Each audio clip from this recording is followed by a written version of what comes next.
بسم الله الرحمن الرحيم الحمد لله والصلاة والسلام على رسول الله اللهم وفقنا لما تحبه وترضاه وبعد فالسلام الله عليكم ورحمته وبركاته ugu horeyn ciddii soo qabanqaabisay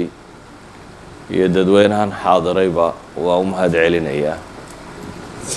kadibna kelmaddeenu waxay ku saabsanaan doontaa in sha allahu tacaala bayna atasbiixi waalrida xidhiidhka ka dhexeeya in la tasbiixsado tasbiixu subxaana allah waa ilaahayoo waxaan u cuntamin ama u qalmin laga dheereeyo waa tansiih labada erayo subxaana allah walxamdu lilah alxamdu lilaahina waa ilaahayoo wuxuu ku sifoobe kamaal iyo wanaaga lagu ammaano subxaana allahina waa ilaahay waxaan u cuntamin ama u qalmin oo laga nasaha mase laga dheereeyo dunida aynu ku nool lahay ilaahay wuxuu inoo tilmaamay in laynoo keenay in layna itixaamo kulu nafsin daa'iqat اlmowt wanabluukum bالshari wاlkhayri fitna wailayna turjacuun dadka qof waliba geerida waa dhadhaminayaa baa ilahay yidhi subxaana wa tacaala inta geerida ka horeysana nabluukum bالshari wاlkhayr sharka iyo khayrka labadaba waa idinku imtixaamaynaa baa ilahay leeyahy subxaana wa tacaala haddaad nimco heshana waa imtixaan hadday dhibi ku soo gaadhana waa imtixaan labaduba waa imtixaan mid waa imtixaano waxaa la eegayaa inaad kibirtoo qooqdid ama inaad tawaaducdid oo ilaahay u mahadnaqdid oo shukri la timaadid waa markaad wax hesho nabad iyo caafimaad ka dharagtid xoole heshid cagsigeeduna waa imtixaano waxaa la eegayaa inaad sabirtid adkaysatid ilaahay subxaana wa tacaala qada'uhu wa qadaruh inaad raalli ka noqon kartid qur-aankana ilaahay subxaana wa tacaala wuxuu inooga warramayaa ambiyo tiro badan oo labadaba lagu itixaamay iyo dad saalixiina dad xoolo iyo madaxnimo lagu itixaamay sida nebi sulaymaan nebi daawuud dulqarnayn taaluut waa madax muslima oo soo martay caalamulislaami ama dunidii muslimkaee soo jirtay dunidana ka teliyey meelo badan oo ka mid ah oo la itixaamay nimcana lagu itixaamay kuwo kale oo dhib lagu itixaamayna ilaahay uu ka warramaya qur-aanka qaar la dilay fariiqan taqtuluun qaar la xabsiyey nebi yuusuf qaar xanuun lagu itixaamay nebi ayuub basharka waxa dhib soo martoo dhan iyo waxaa barwaaqo maraba ilaahay ambiyu tusaale uga dhigay haddaba dhibaatooyinka wakhtigay jiraan dadku in badan wuu warwaraa cidhiidhina wuu dareemaa maanta dunidaynu ku nool lahay dacal walba muslim baa la dilayaa waxa raadiyo iyo t v ka warramaya waa muslim qaxaya iyo muslim la dilayo cidda dareen islaamiyay ku jirtaa markaa ama ka damqanaya dadka muslimiinta ayay dhibta gaadhaysaa waa warwaraya waxaynu ka warramaynaa markaasi warwarkaa dawadiisa nabiyullaahi moxamed calayhi salaatu wassalaam wuxuu ka soo baxay magaalada u dhashay ee maka ah dabeetana dadkiisii baa ka hor yimi dagaal kale hor yimi dhibaatayn kale kala hor yimi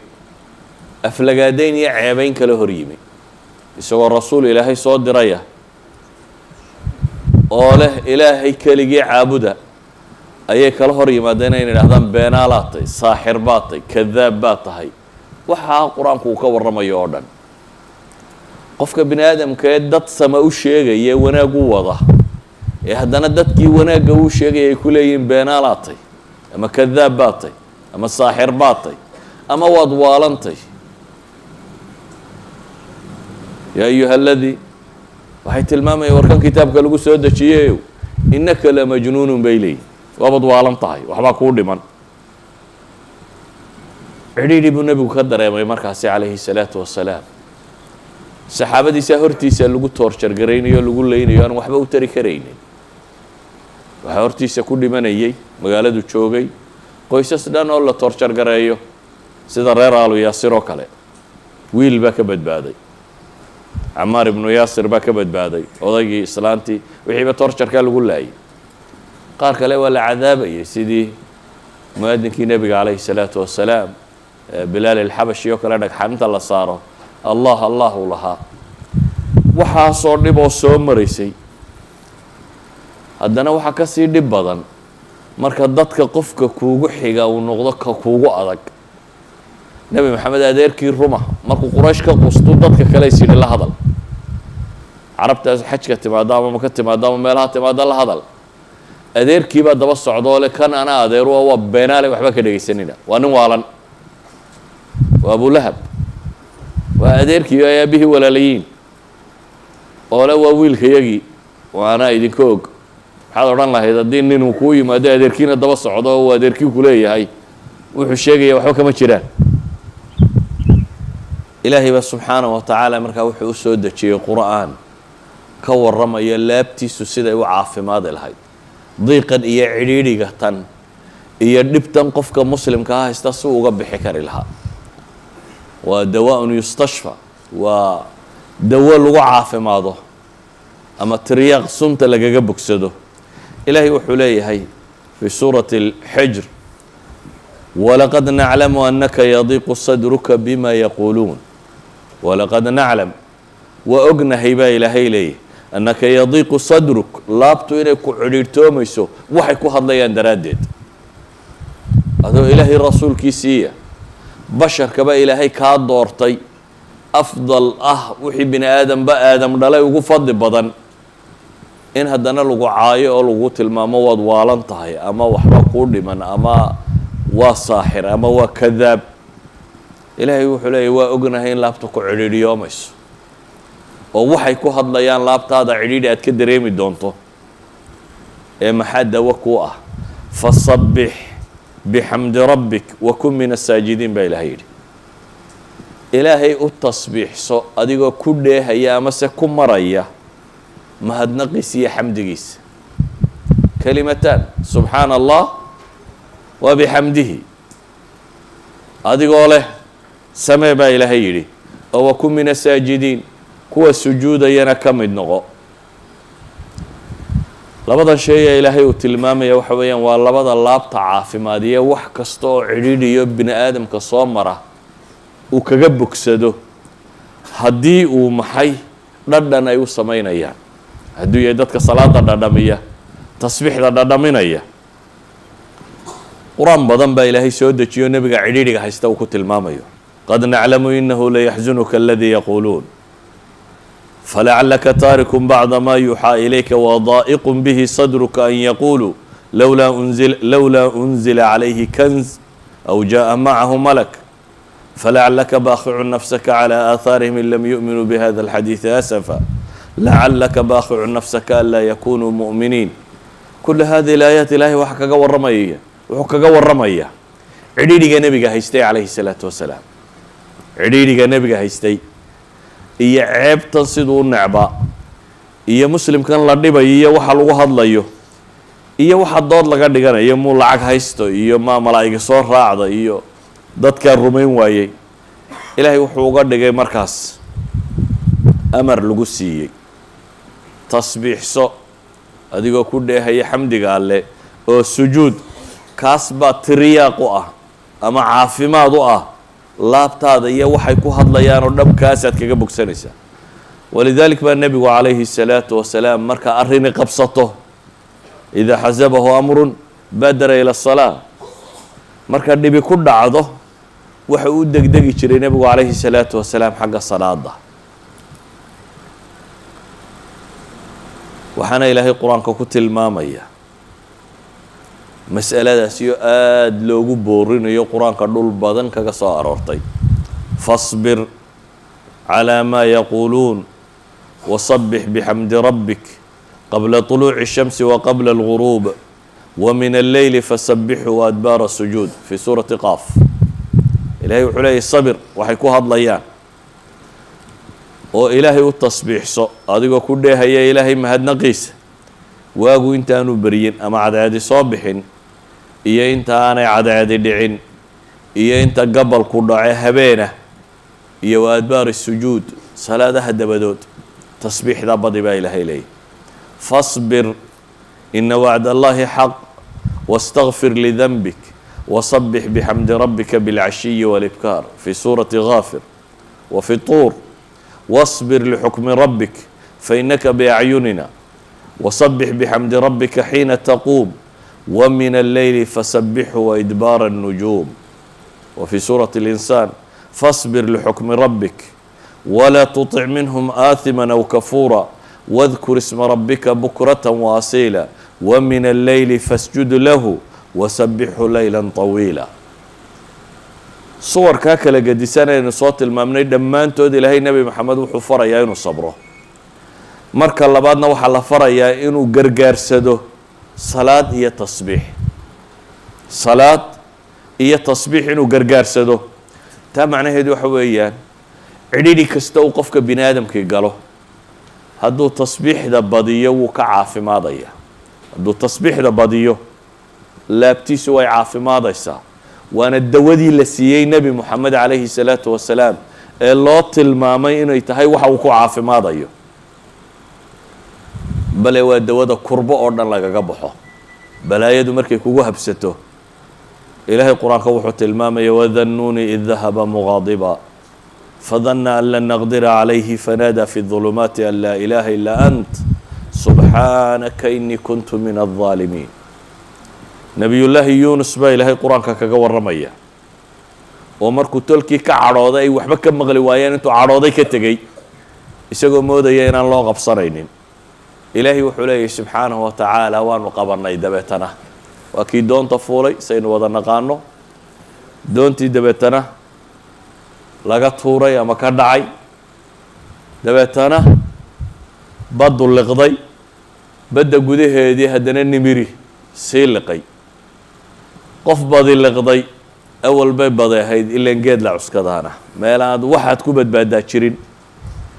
iyadoo baddu ku liqday haddana hadduu nimiri afka ku geliyo calool nimiri buu galay markaasuu dhawaaqay baa ilaahay leeyahy subxaanahu wa tacaala an laa ilaaha ilaa anta subxaanaka inii kuntu min الظaalimiin fanaadaa fi ظulumaati antani waa mufasiradii waxa uu ku dhawaaqay waa maxay laa ilaaha ilaa anta subxaanaka inii kuntu min الظaalimiin ilaahay waad unba xaq lagugu caabudaa subxaanak xumaka hufnaantaade nasahnidaada iyo weynidaade inii kuntu min الظaalimiin waxaanaan ku jiraa ma aha ilaahu dulmi aadi dulmidaye waa aniga dulmigaygii buu leeyahy qofka mu'minkee dhabtahi wuxuu rumaysanyey ilaahay inuu yahay maxay laysa bidallaamin lilcabiid wax allaaliyo waxaad idinku jiraa inuu yahay fabima kasabat aydiikum wayacfu can kaiir wax allaaliyo waxaa mashaakil ku qabsadaa waxaad geysatay in wax ka midoo lagu horumariyey inay tay weliba in badanna inuu rabbi kaa dhaafay wayacfu can kaiir dadka badhna waa loo ururiyaa waxaasoo dhan oo naarta lagaga wada jaraa dadka badhna adduunka lagaga sii jaraa nebiyullaahi yuunus wuxuu ku dhawaaqayaa markaa meeshaan ku jiraiyo dhibta ay haysataa waa waxaan anigu geystay ilaahu dulmi aad adigu i dulmiday maaha ilaahu afcaashaada oo dhiyo dhammaanta xuma waad ka dheertahay subxaanak buu leeyahy ilaahay subxaanahu wa tacaala wuxuu inoogu jawaabayaa markaa wixii lagu badbaadiyey nebiyullaahi yuunus inuu yahay maxay tasbiixda ilaahay fii suurati saad ku tilmaamaya haddana falowlaa annahu kana min almusabixiin lalabitha fii baطnihi ilaa yowmi yubcahuun baa ilahay yidhi falowlaa annahu kana min almusabixiin haddii lala-yahay baa ilaahay leeyay markuu dunida joogay ama nabadda qabay ama caafimaadka qabay haddaanu ka mid ahayn kuwa tasbiixsada kuwa rabbi u tukadee tasbiixsada haddaanu ka mid ahayn lalabitha fii baطnihi ilaa yowmi yubcahuun halkaasaan ku ciqaabi lahaa baa ilaahay leeyay inta laga soo saarayo idan sababu najaati waxa uu ku badbaaday ee ilaahay subxaanahu wa tacaala ku badbaadiyey waa maxay waa inuu ahaa min almusabixiin idan kurbadaa lagu faydaa ayan kaanat kurbo ku haysato oo dhibaato ha noqoto oo jasadiya jidh ahaan kuu haysata ama ha noqoto mid laab ahaan ku haysato nafsiya psychologically problem ku haysta oo aad xamili kari lahayd oo qaadi kari lahday waxa lagaga badbaadaa inaad tasbiixdaada badisid bale qur-aanku wuxuu inoo tilmaamaya inuu xidhiir ka dhaxeeyo inshiraaxu sadriga qofku inuu farxo laabtiisu ballaadhato inuu ridaa dareemo iyo tasbiixda in xidhiir ka dhaxeeyo ilaahi subxaanaه wa tacaala nebiyullaahi moxamed wuxuu tilmaamay in laabtiisa loo sharxay alam nashrax laka sadrak nebi muuse waa ku ducaysanayay rabbi shrax lii sadrii wayasir lii amrii waxlul cuqdata min lisaani ilaahu laabtayda ii waasiciyo ii sharax cidhiidhi hay dareensiin ilaahay nebi moxamed wuxuu u tilmaamayaa markaa siduu laabta ugu sharxoomayso siday tay wa min waraa'ihina innaga fii suurati طaaha ilaahay wuxuu leeyahy faصbir calىa maa yaquuluun waصabix bixamdi rabbika qabla طuluuci الshamsi waqabla guruubiha wamin aanaaءi اlleyli faصabix waaطraafa الnahaari lacallaka tardaa baa ilaahay yidhi waxaa ilaahay leeyahy sabir oo tasbiixso oo tuko oo cibaadayso waagu intaanu beriyin iyo gobolku intaanu dhicin inta ka dhex leh iyo habeenka gobol ka mid ah iyo daclada maalintii wakhtiyada salaadaha iyo cibaadaadka la sameeyo o dhan aayadda waa soo hoosgelaya intaaba tasbiixsaa la yidhi maxaad helaysaa markaa lacallaka tardaa baa ilaahay yidhi kay tardaa si aad raalli ahaanshiye u heshid idan bayna alridaa watasbiix bay aayaddan isku xidhaysaa iyana qofku hadduu rabo cidhiidhiga nafeed inuu ka baxo warwarku inuu ka dego inuu ka mid yahay tasbiixdu waxa ay ku degto waana wax la faray qofka muslimkaa fii xayaatihi kulliha ama fii yowmihi wa leyli intaan cadceedi soo bixin intaan cadceedu dhicin habeenka gobol ka mida maalinta qeybteeda hore maalinta qeybteeda dambe intaba aayaddu waa tilmaamaysaa culamada badh baa waxay yidhaahdaan tasbiixaha waxa ugu weyniba waa salaada waayo 7 meeloodoo salaada ka mid a la tasbiixsadaa salaada ka mid a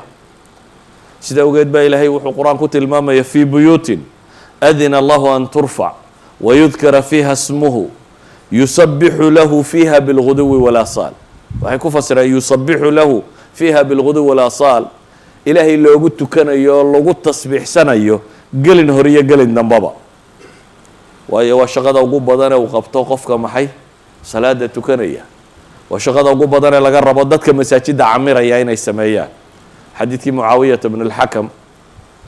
nin baa soo galay masaajidka iyadoo la hadla buu ogaa salaada waagii hore hadalkuna uu iska banaanaa adigoo iskaga jira haddii midi kula hadla waad iskala hadlaysay dabeetana qur-aan baa soo degay tilmaamaya inaan hadalku bannaanayn kadib nimaan waxba ogeyn baa soo galay salaadiyo lagu jiraa midixin dhisay dabeetana alxamdu lilah ayuu yidhi waa la maagay marka raggii salaada kula jiray baa isha ku wada gubay ama waa loo sacbatumay waa loo tilmaamay inaanu waxa kani waxuu sameeye ahayn hakaladkum ummukum buu yidhi markaa hooyadiin idinka goblantay maxaa isha igaga gubaysaan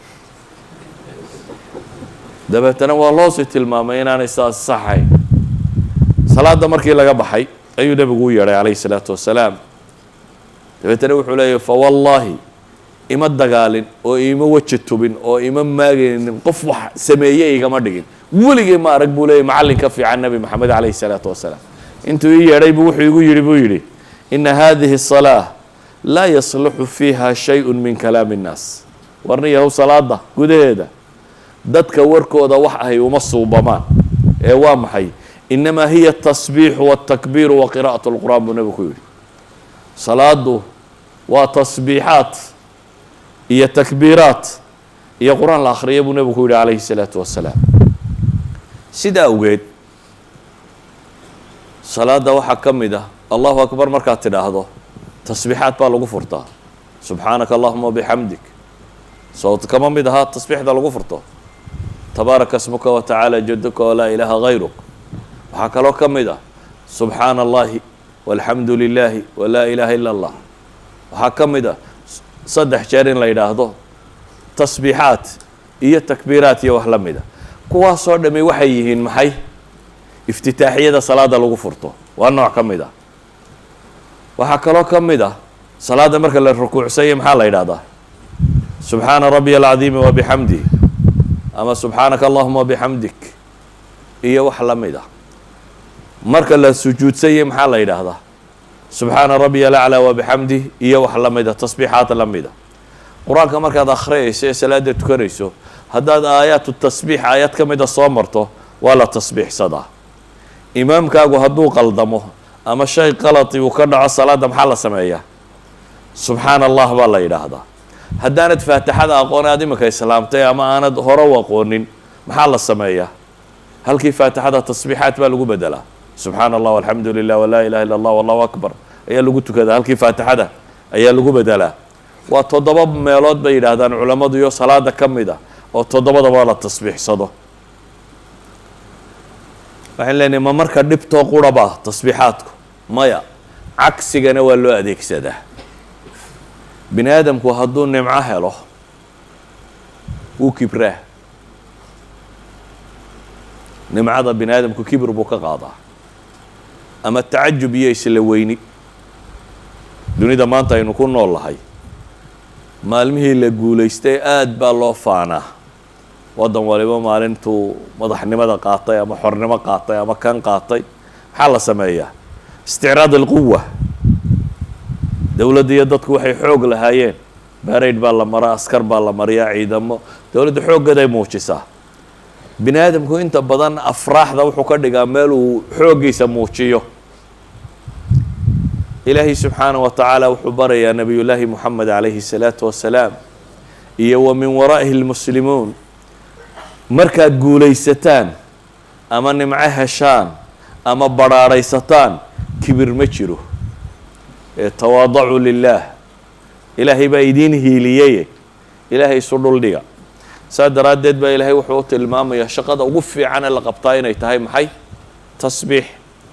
إida jaءa nasru اllahi wاlfatx wara'ayta الnaasa yadkhuluuna fi diin اllahi afwaaja markii hore waxaa la tilmaamayay markuu maka joogay ee jabay ee laga xoog batay ee la aqbali waayey ee cidhiidhigu haystay wuxuu samayn lahaa tasbiixsaa la yidhi markuu maka ku soo galay isagoo 8,000 oo askari wata oo reer maka isdhiibeen oo uu meesha oo dhan ka taliyey ee dowladda islaamiga calankeedu ballaadhay ee reerihii iyo qabaa'ilkii ka soo horjeeday wufuud ay bilaabeen reerin loogu yimaado reer walba isagoo odaygiisu hor kacayo ayaa ilaahay nebiga la hadlaya calayhi الsalaatu wasalaam iyo saxaabadii waxaa la leeyahay إida jaءa nasru اllah wاlfatx haddii ilaahay guushiisu idiin timaado iyo furashadiisu oo wara'ayta annaasa yadkhuluuna fi diin اllahi afwaaja oo aad aragto dadkoo diinta usoo gelaya koox koox awal midhmidh baa la la'aa maka qofkii islaamaa la tumayey iminkana waa koox koox iyo bulsho bulsho haddayd aragto dadkoo diinta saa u soo gelaya baa ilaahay yidhi maxay qabo ma faanfaan baa la yidhi oo kibir markaa oo sheego raganimadiina iyo xooggiina inaa ku meel marteen maya ilaahay wuxuu leeyahy markaana waxaa samaynaysaan fasabbix bixamdi rabbik wastakfirhu ilaahay subxaanahu wa tacaala u tasbiixso adigoo ku dheehaya mahadnaqiisa weliba dunuubtiinni ina ilaahay idiin qabanin iyo gaabiskaa diinta ka gaabiseenna istikfaar kala kaalaya baa ilaahay leeyahy